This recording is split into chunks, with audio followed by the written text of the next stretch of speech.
ঘোড়ামুখী দালাল নোংরা, তাই ঘোড়ামুখী দালাল পরকীয়ার রানী, তাই ঘোড়ামুখী দালাল ঠিক পরকীয়ার যারা করে তাদেরকে চিনে নেয়, তাই না ঘোড়ামুখী দালাল? এই দালাল, তুই মিনা মিনা করছিস। মিনা তো তোর মুখে প্যান্ট খুলে কবেই হিস করে দিয়েছে। আরে মিনার শুভাকাঙ্ক্ষী, দেখো এটাই হয় মিনার শুভাকাঙ্ক্ষী। মিনার শুভাকাঙ্ক্ষী মিনাকে কত আদর করে করে বোঝাচ্ছে, আয় বোন মিনা, এবার তুই আমার বুকে আয়, আমার ম্যান্ডি আমার বুকে চলে এসেছে, তুইও আয় আয়। আমরা তিন বোন গলা জড়াজড়ি করে যত কুকীর্তি আছে, যত কাজ আছে সেগুলো আমরা ওয়াইটিতে করবো। আয় বোন আয়, আয় টেপি দৌড়ে যা তোর দিদির বুকে। আজকে দালালের বিশ্বাসঘাতক দালাল নিজে জানে যে ওর পিঠে বিশ্বাসঘাতকের স্ট্যাম্প মেরে দেওয়া হয়েছে। এই বিশ্বাসঘাতক দালাল দেখেছিস, তোকে আর কেউ বিশ্বাস করে? আর তুই কার সঙ্গে কি বলবি? তুই কার সাথে, তোর সঙ্গে কেউ কথা বলে?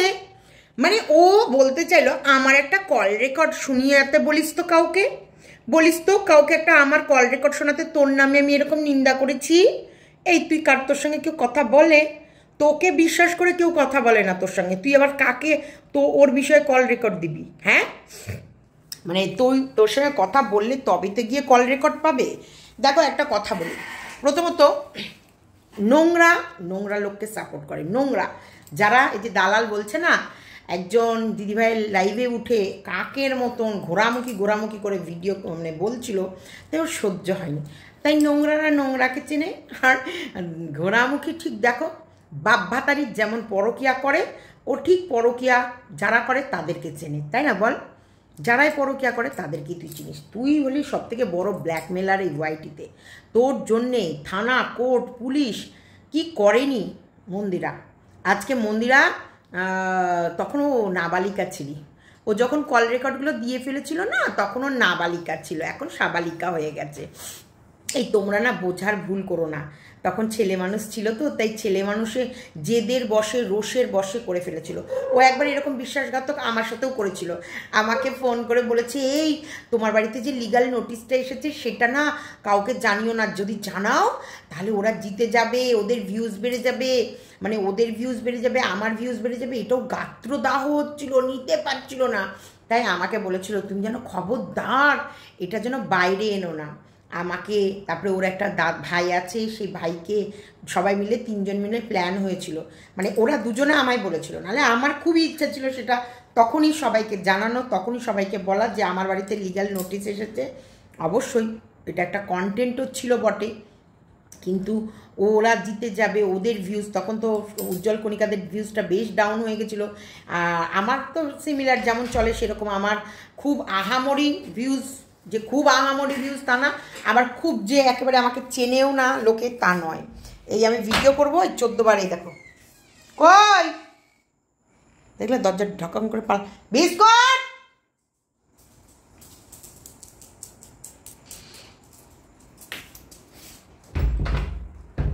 তা আমার খুব যে কম ছিল তাও নয়, আবার খুব যে আহামরি ছিল তাও নয়, কিন্তু যেটুকু ছিল মোটামুটি ঠাকুরের আশীর্বাদে, মানে সবাইকে বললাম আমার বরে জল গরম হয়, তাই আমাকে যে এই খাটতেই হবে, এত রোজগার করতে হবে, এর কোনো মানে ছিল না, কিন্তু ওর ছিল। তো সেই জায়গায় ও আমাকে থামিয়ে, ও আমার চিঠি নিয়ে ও 4টে ভিডিও করে ফেলেছিল, করার পরেও আবার আমাকে বলছে ওই লিগ্যাল নোটিশটা তোমরা যাকে যাকে বলছো এসেছিল, আমাকে ভাবছিল, তোমরা সবাই ভাবছিল, তোমাদের টেনশন ছিল আমার কাছে আসবে, আমার কাছে আসেনি, দেখো তোমাদের কাছ থেকে লুকিয়ে রেখেছে, এসেছে ওর বাড়িতে।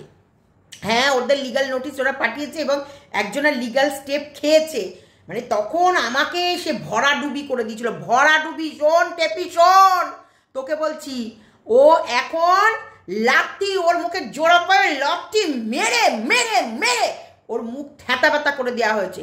সেই কারণে ও এখন চুহাক মারকে হাজকো চালি বিল্লি, এই বিল্লি 100খানা চুয়া খেয়ে নিয়েছে, 1000 মানুষের সঙ্গে বিশ্বাসঘাতকতা করে নিয়েছে। এখন ও হজের গল্প করছিল, যে সময় এই কাজটা করেছিল সেই সময় ওর নাবালিকা ছিল, তার জন্য ভুলবশত জেদে রোষের বশে করে ফেলেছে।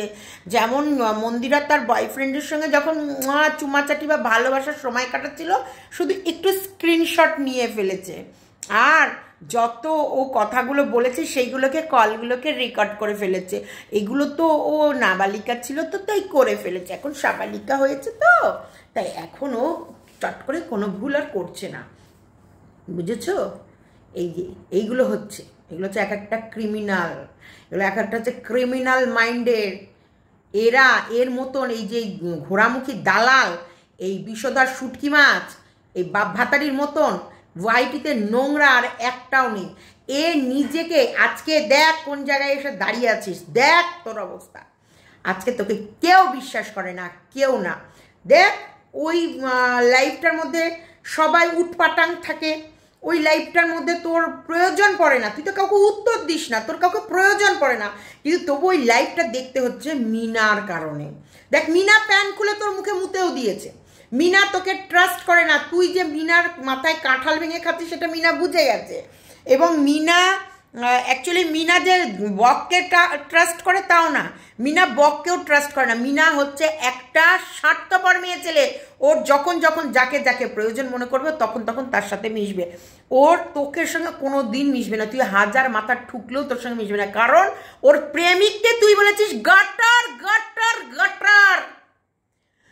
এই মিনার প্রেমিক ফোকলা প্রেমিককে বলেছিস তুই হাই ড্রেন, সেই ড্রেন তুই ওর জীবনসাথী, ওর প্রেমিক, যার জন্য ও মানে লোকের জনগণের কাছে এত জুতো খাচ্ছে, ঝাঁটা খাচ্ছে, লাথি খাচ্ছে, কিল খাচ্ছে, চর খাচ্ছে, থুতু চাটছে, থুতু খাচ্ছে, তারপর ওর বাচ্চাকে ফেলে রেখে গেছে ওই প্রেমিকের হাত ধরে। তুই সেই প্রেমিককে গাটার বলবি, তোকে ছেড়ে দেবে, তোকেও মাফ করে তোকেও বুকে জড়িয়ে নেবে, এটা তুই আশা করছিস? ভুল করছিস, বিশাল ভুল করছিস তোকে জীবনে। কারণ ফোকলা প্রেমিকই বলবে এই চলো ওর সঙ্গে ওই আলতু ফালতু ওইসব থার্ড ক্লাস মেয়ে ছেলের সঙ্গে কথা বলা। তুই ফোকলার চোখে একটা থার্ড ক্লাস মেয়ে ছেলে, থার্ড ক্লাস। দেখ ফোকলা তোকে তোর সুপারি টিপবে বলে তোকে প্রেম নিবেদন করেছিল, আর তুই ওটা রিজেক্ট করেছিস না ফোকলা তোকে রিজেক্ট করেছে ভগবান জানে। তার জন্য তুই ফোকলা কিন্তু কোথাও কিছু বলে না। ও হ্যাঁ একটা কোথায় যেন কমেন্টে লিখেছিল যে ও আর এখন কোনো কন্ট্রোভার্সি ক্রিয়েটারের সাথে কথা বলে না, সেটা তোর খুব গায়ে লেগেছিল। দেখেছিস কেমন জুতো পেটা তোকে করেছে, যেমন ফোকলা প্রেমিক করেছে তেমনই করেছে। দেখ তারপরে টেপি কমিউনিটি পোস্টের মাধ্যমেও জানিয়ে দিল দরকার নেই ওর কাউকে, ওর ফ্যামিলি ওর পাশে রয়েছে, এতেই ওর যথেষ্ট। তারপরেও তোর মিনার পা চাটতে হচ্ছে, মিনার পায়ে তেল মাখাতে হচ্ছে, মিনাকে জড়িয়ে ধরতে হচ্ছে, তবু মিনা তোকে বিশ্বাস করছে না। মিনা আরে মিনা, তোর এই সোনাদীপ ভাই বিশ্বাসঘাতক না, এ হচ্ছে সবাইকে যেখানে সেখানে নাঙ্গা করে দেওয়ার একটা পাবলিক, এ বিশ্বাসঘাতক না, একে বিশ্বাস করিস না, মরবি। একে খবরদার বিশ্বাস করিস না, খবরদার না, কখনো না, কখনোই না, কোনো দিনই না, কোনো মতেই না। এর মাকে বলেছে একদিন মাগিচু, ওর মা, ওর জন্মদাতা মা, যে মায়ের পেটে জন্মেছে সেই মাকে বলেছে ওর মা নাকি একটা মাগিচু, খামাচু, আর ওর বাপকে বলে ও বাপ ভাতার। খবরদার বিশ্বাস করিস না। তোর বক যেটা বলেছে, তো বক একটু মেয়ে ছেলে পাগলা, এই যে একটু মেয়ে মানুষ দেখলে বকের মন কুচকুচ কুচকুচ কুচকুচ চুরুক চুরুক চুরুক চুর করে ওঠে। তবে একটা জিনিসই, আজকে কিন্তু আরসের ভিডিও আমি দেখছিলাম, সেখানে আরস বলছিল, এখানে আরস শুধু বলেনি, ওদের ওখানকারই একটা মেয়ে, আমি তোমাদের একবার বলবো, আমি একবার সাইবার ক্রাইমে যখন গেছিলাম বসিরহাটে, তখন ওখানে আমার সঙ্গে দেখা করতে একটা মেয়ে এসেছিল ওইখানকার এরিয়ারই। তো তখন বলছিল যে সীমাদি জানো তো, তুমি বিশ্বাস করবে না, রাগ করো না কথাটা, এই দিকের ওরা যে দিকটা থাকে, মানে টেপিরা যে দিকটা থাকে, টেপিরা তো অ্যাকচুয়ালি বস্তির এরিয়ার দিকে থাকে, তো বলছে ওই দিকের মেয়েরা একদম ভালো না, আর ওই দিকে ম্যাক্সিমাম মেয়েরাই ডিভোর্সি, ম্যাক্সিমাম মেয়েদেরই একটা ছেড়ে দুটো করে বিয়ে, তারপরে এরকম প্রেমিক ধরে থাকে। বিশ্বাস করে আমাকে বলেছিল, আমি দেখো এটা কোনোদিন ভিডিওতে বলেছি কিনা আমার মনে নেই, তবে এরকম কথা একটা তখন ওইখানকার মেয়েই, ওই এরিয়ার মেয়েই আমাকে বলেছিল, যেটা আমি তোমাদেরকে হয়তো ভিডিও করে বলেছি কিনা আমি জানি না, কিন্তু আমি বলেছে। আরসের যখন ভিডিওটা দেখছিলাম তখন আমার এই কথাটা মনে পড়লো, আর এবং মাথায় এলো, মনে হলো হ্যাঁ ঠিকই বলছে। আর দালাল ঘোরামুখী তোকে বলি শোন, আরও কিছু ভিউয়ার্সকেও বলছি, সন্দীপ সত্যি একটা ভালো ছেলে বলে ঘোরা এখনও কাপড় পরে ঘুরতে পারছে টেপি, কাপড় পরে, চুড়িদার পরে, নাইটি পরে, জান না যদি ওদের কোনো লাজ লজ্জা নেই। দেখো ওর ভিউয়ার্স, যাদের ওরা যায়, যেসব ভিউয়ার্স ওকে ভালোবাসে তারাই ওর কমেন্ট বক্সে লিখছে সত্যি তুমি মানুষ বটে, সত্যি তুমি কীরকম মানুষ, সত্যি তুমি নিষ্ঠুর বটে, সত্যি তোমার ক্যারেক্টার চেনা দায় সত্যি। আচ্ছা আমি একটা জায়গায় কাজে যাব, সুরাট না কোথায় নাকি গেছে বলছে, আমি জানি না যদিও কোন ভিডিও দেখিয়েছে, কোথায় ওর মা দেখিয়েছে, কোথায় কি দেখিয়েছে আমি কিছুই জানি না। শুনছি নাকি সুরাট, যেখানটায় মন্দিরারা গেছিলো সুরাটে, তা সুরাটে যাক আর হিল্লিদায় যাক, দিল্লি যাক, দেখ দালাল তোকে আমি একটা কথা বলছি, আমি যেখানেই যাব, আমি একটা যদি ব্লগার হই, আমি যেখানেই যাব, আমি বলতে কিসের ভয় যদি প্রেমিক সাথে না থাকে? হ্যাঁ প্রেমিক থাকলে নিশ্চয়ই আমি কথাটাকে লুকিয়ে যাব যে না আমি এটা বলবো না। যেমন আমি দীঘায় যাব, আমি পুরীতে যাব, আমি ভাইজ্যাক যাব, আমি গ্যাংটক যাব, আমি দিল্লি যেখানেই যাব আমি বলবো না, কারণ প্রেমিক আছে সাথে, সেটা প্রাইভেসির ব্যাপার। যদি প্রেমিক না থাকে, ধরো ও আর ওর মা গেছে, ভয় কিসের? লুকাবো কেন? কিসের জন্যে? কি কারণ? কারণটা কি? আমার লুকানোর কারণটা কি? শত্রু আমার কেন হবে? আমি স্বচ্ছ মানুষ, আমি আমার বরকে ডিভোর্স দেব, আমি ডিভোর্স দিয়ে আমার বরের অত্যাচার আমি সহ্য করতে পারিনি, আমি অত্যাচার নিতে পারছি না, আমি আমার বাপের বাড়ি এসে থাকবো, আমার মা বাবার সান্নিধ্যে আমি আছি, আমার ভয় কিসের? কী কারণে আমি ভয় পাবো? কেন আমার ভিতরে ভয়টা আমার কেন আসবে? যতক্ষণ তুমি অন্যায় না করবে ততক্ষণ ভয় আসবে? কখনোই আসবে না। ওর সাথে ওর পাগল প্রেমিক আছে, সে বাপ্পা প্রেমিকই হোক আর সে খাপ্পা প্রেমিকই হোক, যে প্রেমিকই হোক, হয় সেই ইয়াং স্মার্ট প্রেমিক হোক বা নতুন বন্ধু হোক বা ওর এখন সেই ফোকলা প্রেমিকই হোক, যেটাই হোক আছে, যে কোনো কেউ একজন আছে, সে কারণেই তো ভয়, নাহলে তো ভয় কিসের? আমার ভয়টা কেন থাকবে? আমার কোনো ভিউয়ার্স গিয়ে কি ওকে করতে পারবে? ওর ভিউয়ার্স, কোনো ভিউয়ার্স ছাড়া ওর শত্রু, আমিই গেলাম, আমি গিয়ে ওর কি কোনো ক্ষতি করতে পারবো? খুব বেশি লোক ছবি তুলবো, খুব বেশি লোক ভিডিও করবো, দেখো তবুও তো ও আমার সামনাসামনি দেখা হয়েছে, আমি কি ছবি তুলেছি? তুলিনি। এবং ফোকলা যে কৃষাণুকে নিতে মানে চোরের মতো পালিয়ে এসছে, মানে চোরের মতন আমাদেরকে কিডন্যাপ করার প্ল্যানিং করেছিল, সেটা কিন্তু আমি নিজের চোখে দেখেছি। মেয়েটা ক্যামেরা নিয়ে ছবি তুলছিল, সেটা আমি নিজের চোখে দেখেছি। দেখার পর আমি ওখান থেকে তাও কি আমি ফোকলার ভিডিও তুলতে পেরেছি না করতে পেরেছি? আজ পর্যন্ত একটা প্রাণী যে হলো আমি, যে আমার কোনো দিন আমি কারো কল, আমি এই অপশানটা আমার ফোনে রাখিনি, কারণ সব থেকে আমরা ভিডিও করি, আমার প্রচুর ফোল্ডার বুঝাই হয়ে যায়। আমার দুটো ফোনের মধ্যে কৃষাণুর স্মৃতিতে ভর্তি। কৃষাণুর গত বছরের জন্মদিনের এখনও সমস্ত ফুটেজ আমার কাছে আছে, দেখো ওগুলো পাবলিক হয়ে গেছে, তারপরেও আমার কাছে আছে। তারপরে কিছু ভাইটাল জিনিস যেগুলো এমার্জেন্সি রাখতে হয়, কিছু স্ক্রিনশট, কিছু ভিডিও, কিছু অডিও যেগুলো আসে সেগুলো রাখতে হয়, যেগুলো দরকার সেগুলো থেকে যায়। দুটো ফোন, এখন এটাও নতুন ফোন, এটারও স্টোরেজ ফুল হতে আসছে, মাঝে মাঝেই বলে, তখন আমি সেই বড় খুঁজে ডিলিট করি। আমরা গতবার ব্যাঙ্গালোরে গেছি, সমস্ত ভিডিও আমার কাছে আছে, আমি কিন্তু পাবলিক করিনি, কিন্তু ভিডিওগুলো আছে। এবং শুভ আবার সেকেন্ডবার ব্যাঙ্গালোরে যাওয়ার টাইম হয়ে গেছে, তাও কিন্তু ফুটেজগুলো আছে। তো এই যে বলছি যে এইরকম আমি থেকে যাই আছে, তাহলে তার জন্য কোনো দিন আমি কারোর কল রেকর্ড, ওই আরেকটা অপশান করে কল রেকর্ড করে আমি কখনোই আমার ইয়েটা জাম করি না। আজ পর্যন্ত আমি কোনো দিন কারোর কল রেকর্ড করিনি। আর কিছু মানুষের ফোনে অটো কল রেকর্ড থাকে, তবে আমি বলবো কল রেকর্ডটা করা জরুরি। এটা কলটা রেকর্ড হলে এই যে মানুষের অনেক তথ্য যেগুলো মানুষ মুখোশ পড়ে থাকে সেগুলো খুলে যায়। এই যে দালাল আমাকে ফোন করে কী হলো, টেনশন হচ্ছে, কী হলো, চিন্তা করছো, টেনশন নিও না, কিছু হবে না, আমরা আছি, কোর্টে কখন বেরোচ্ছ, কী হয়েছে ফোন করো, কি হলো না হলো আমাকে জানিও, টেনশন করো না, আরে ভয় পাওয়ার কিছু নেই, আমরা আছি তো সবাই মিলে। মনোবল ভেঙে যাচ্ছে? না ভাবছো কি করবে, আরও আমাদেরকে হিংস্র হতে হবে, আরও হিংস্র হয়ে আমাদেরকে ময়দানে নামতে হবে, হিংস্রর মতো ঝাঁপিয়ে পড়তে হবে। আমাদের দুর্বল হলে চলবে না, আমাদের কন্ট্রোভার্সি জগৎটা নালে ভেঙে যাবে, মুছে যাবে, আমাদের ওদের কাছে মাথা নত করলে চলবে না, হিংস্রর মতো ঝাঁপিয়ে পড়তে হবে। রেডি তো? দুঃখ পাচ্ছ না তো? কষ্ট হচ্ছে না তো? তোমার কোনো প্রবলেম হলে আমায় বলো, আমি তোমার পাশে আছি। এইরকম করে বুদ্ধি দিত, কল রেকর্ডগুলো থাকলে হয়তো তোমাদেরকে শোনাতে পারতাম। আর ও ম্যাক্সিমাম ফোন এলেই আমি রিসিভ করতে পারতাম না, মানে সে কী ব্যাপার, আমি ফোন করলে রিসিভ করো না, রিং ব্যাক করো, ব্যাপারটা কী? কারণ ও যখনই ফোন করতো হয়তো আমি বাথরুমে, নয় আমি রান্নাঘরে, নয় আমি কিছু, এখনকার মতো তো আমার এত তখন ভিডিও নিয়ে আমাদের সারাদিনে তখন একটা কি দুটো ভিডিও যেত। এখন যেমন অনেক ভিডিও করি, অনেক ভিডিও যায়, তখন কিন্তু এরকম ছিল না। তখন সারাদিনে একটা ভিডিও করলে ও 3টে করতো, কিন্তু আমাদের একটা ভিডিও গেলে এনাফ। তারপরে বিকেলের ভিডিওটা করলাম, না করলে কিন্তু ওর বরাবর 3খানা, সকালে 1খানা, দুপুরে 1খানা, বিকেলে 1খানা। আবার আরও 2টো চ্যানেল ছিল, সেই চ্যানেলগুলোই ভিডিও যেত। তারপরে এক্সট্রা আবার ঝগড়া করার, লোককে নোংরা থেকে নোংরা গালি দেওয়ার জন্য আরও একটা চ্যানেল করেছিল, যেখান থেকে রিম্পার ছেলেদের ওপরে লরি চালিয়ে দিয়েছিল। বাবা, ওর চ্যানেলের ওদিক ছিল না। এই যে বলছি, মানুষ আজকে ও জ্ঞান দিতে বসেছে মিনাকে, ইনামিনা ডিকাকে।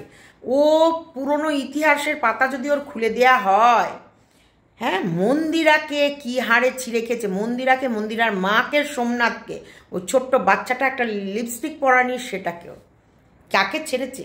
আসলে তখন নাবালিকা তো, তাই একটু ভুল হয়ে গেছে। আবার বলছে দেখাক তো আমার কোনো কল বের করে, কোনো রেকর্ড আছে তোর নামে নিন্দা করেছি। তোর যখন থেকে ওর সঙ্গে মিশিস, তোর সঙ্গে কটা মানুষ কথা বলে, সবাই তোকে সেভাবে বুঝেই চলে। আর তার আগে থেকে কল রেকর্ড ফাঁস করার প্ল্যানটা তোর যথেষ্ট। তুই কাউকে কিছু বলবি কেন? তুই তো জানিসই যে মানুষের সঙ্গে কথা বলবো, কোথায় কোন কল রেকর্ড হয়ে কোনটা কখন কোথায় বেরিয়ে যাবে। তুই তো একটা ঘুঘুমাল, তুই ক্যামেরা খুলে তুই টেপির বয়ফ্রেন্ড, যেটা হচ্ছে টেপির কলিজা, সেই বয়ফ্রেন্ডকে তুই বলেছিলি গটার, ড্রেন, চরিত্রহীন, থার্ড ক্লাস, লম্পট। তুই যেদিন টেপি মোবাইল কিনেছিল, তুই সবার আগে হিংস্রর মতো ক্যামেরা খুলে বসেছিলি কেন? এখনো ছেলেটাকে তো নিসনি, ভবিষ্যতের কথা ভাবতে পারছি না। 1 লাখ কত টাকা দিয়ে ফোন, এই শুনলাম আলগা ফুটানি, ও কি মনে রাখেনি? সব রেখেছে। 2 দিনের পিরিত, ওটাকে তো তোরাই ফিট করে পাঠিয়েছিলি সন্দীপের ঘরে, সন্দীপের জীবনটা খাবি বলে, ভুলে গেছিস? অসভ্য ইতর, জানোয়ারের দলরা সব কটা প্ল্যান খাটিয়েছিল। সেই সময় ওর টেপির ননদের সঙ্গেও দালাল গল্প করতো, আর টেপির ননদের সঙ্গে দালাল গল্প করে তার ওরই মাকে ও রেড লাইট এরিয়ায় বসিয়ে দিচ্ছে, ওরই মাকে 1000খানা পুরুষের সঙ্গে শুইয়ে দিচ্ছে, ওরই মানে কাকুইমার পাশে একজনা দাঁড়িয়েছে, তার সঙ্গে বয়ফ্রেন্ড বানিয়ে দিচ্ছে, ওর মায়ের রেট ফিক্সড করছে। কিষাণু টেপে এমনই গান্ড, মূর্খ, মাথা মোটা, ওর ছেলেকে লোকে গিফট দিচ্ছে, সেটার জন্য ও ওই দালাল আর টেপি দুজনার বুক জ্বলে যাচ্ছে। ওরই ছেলেকে গিফট দিচ্ছে, ওরই ছেলের জন্মদিন উদযাপন হচ্ছে। আসলে ব্যাপার আদৌ ভাবতে হবে এটা ছেলেটা ওর কিনা, কারণ ওর ভাবলে তোর পকেটে করে নিয়ে যেত। ওটা তো সন্দীপের ছেলে, সন্দীপের ছেলেকে লোকে গিফট দিচ্ছিল, ওদের বুকের মধ্যে হুল ফুটছিল, একবারে শান লেগে যাচ্ছিল। ওইটুকু দুধের শিশুকে গিফট দিচ্ছে কেন গিফট দিচ্ছে? ওই গিফটগুলো ওকে তুলে নিয়ে গিয়ে কেন দিচ্ছে না? কেন টেপিকে গিফট দিচ্ছে না? আজকের দিনে সবার কাছে পরিষ্কার, টেপির ননদ কিভাবে টাকা সাপ্লাই দিয়েছে, টেপির ননদ কিভাবে দুধের শিশুটার ভবিষ্যৎ নষ্ট করতে চেয়েছে, টেপির ননদ কিভাবে টেপিকে নোংরা কাজে উৎসাহ করেছে, 498 কেস থেকে বাঁচার চেষ্টা করেছে। টেপিকে ডিভোর্স দিতে হবে না, আর টেপিকে কেস তুলতেও হবে না। টেপিকে ডিভোর্সও দিতে হবে না, টেপিকে কেস তুলতেও হবে না। আরামসে জিন্দগি টেপির বয়ফ্রেন্ডকে নিয়ে কাটাবে, সন্দীপের লাইফ পার্টনারকে নিয়ে কাটাবে। সে বান্ধবী হোক, গার্লফ্রেন্ড হোক, বা যেই হোক, যে কেউ হোক, সন্দীপের লাইফটা এনজয় করবে, ওইদিকে টেপির ফোকলার সঙ্গে যা পোঙা মারামারি করে করুক গা। চলো, ভিডিওটা এতটুকু রাখলাম, দেখলাম তাই মনে হলো বললি। এখনো একটা ভিডিও যায়নি বাবা, ভিডিওটা বড় হয়ে গেছে, এত বড়, অনেক বড় হয়ে গেছে গো ভিডিওটা।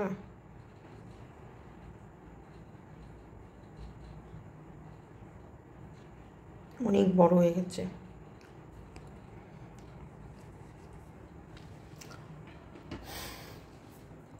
আজকে সবাই কিন্তু লাইট অফ রাখবে, 9টা থেকে 10টা। ওই জন্য আমি ভিডিও সব করে নিয়েছি। সব কটা বাজে দেখি, আর কিছুক্ষণ পরেই, এই তো আর 10 মিনিটের মধ্যে লাইট অফ হয়ে যাবে সবাই। চলো।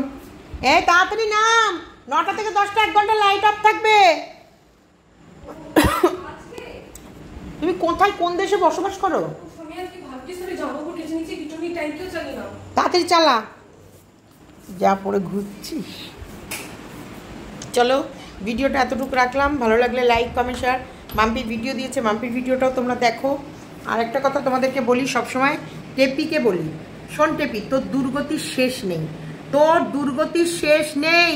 তুই তোর জীবনে যে কি কুয়ো খুঁড়েছিস, তুই সারা জীবন খাটবি। দেখ তোর বাপ মায়ের কি স্ট্যাটাস সেটা আমরা জানতাম, উনি বলুক আর চাই না বলুক। তুই তোর বাপ মার কাছে শুধু পয়সার জন্য আছিস সেটাও আমরা জানতাম, উনি বলুক চাই না বলুক। এটা দালাল নিজেও বলেছে। দালাল আজকে সাধু হয়ে গেলে তো হবে না, দালাল নিজেও মার্কেটে ছড়িয়েছে। তোর বাপ মা তোকে রেখেছে শুধু তোর ফেস ভ্যালু আর তুই ইনকাম করিস বলে, নালে তোর দাদা, তোর দাদার বিয়েতে তোর দাদা তোকে জোড়া পায়ে লাথি মেরে ওই বাড়ি থেকে বের করে দিয়েছে, সেটা দালালি বাইরে এনেছে, আমরা কেউ জানতাম না, বুঝেছিস? তাই তোকে বলিস সময় থাকতে সাবধান থাক, সাবধান থাক, ভগবান উপরে আছে। তোর সময়ের উল্টি গিনতি শুরু। নিজেকে বিশাল হনু মনে করেছিলিস, বিশাল সুন্দরী, বিশাল রূপবতী, বিশাল জ্ঞানবতী, আর ওই দিকে বসে আর একজনের নিজেকে বিশাল হাইটের টাস। আমাদের কাছে 2 টাকার দাম নেই তোদের, 2 টাকা। ওই জন্যে তোদেরকে জুতো মারার জন্য আমরাই কাফি। চলো ভিডিওটা এতটুকু রাখলাম, tata bye bye, good night, sweet dreams. সবাই লাইট অফ রাখবে এবং আমার কমেন্ট বক্সে লিখে জানাবে আমরা রেখেছি, কারা কারা লাইট অফ রেখেছে সবাই জানাবে।